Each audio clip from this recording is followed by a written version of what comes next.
गुलालाचा बादशाह भारतच्या दोन्हीचा रायना सज्ज झाला मैदान गाजवायला. बऱ्याच दिवसानंतर मैदान गाजवायला येतोय अमित शेठ भाडळे यांचा चिमण्या. यांचे परिणाम कोण असतील? रायना आणि चिमण्या एकत्र पळताना दिसतील का?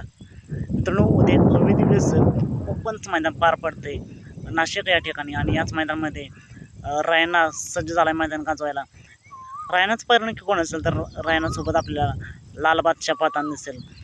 त्याचबरोबर चिमण्याचा परिणाम कोण असेल तर चिमण्यासोबत आपल्याला नाशिकचा मथुर पळताना दिसेल. मित्रांनो, नाशिकचा मथुर हा सुद्धा एक टॉपचा नंदी असेल आणि चिमण्या बरेच दिवस झाला मैदानात दिसला नाही.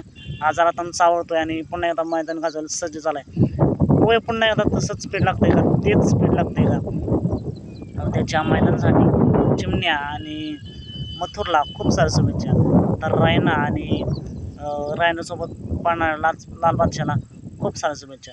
मित्रांनो, बऱ्याच जणांना प्रश्न पडला आहे विठ्ठल नाना यांचा तेजा या मैदानामध्ये पळताना दिसेल का?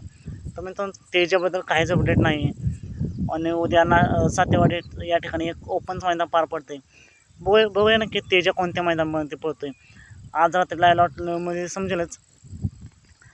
जर तेजाबद्दल काय अपडेट आले तर आपण नक्कीच अपडेट देऊया. चला तर मग भेटू पुन्हा एकदा अपडेट्स भन्नाटाच्या नवीन व्हिडिओमध्ये.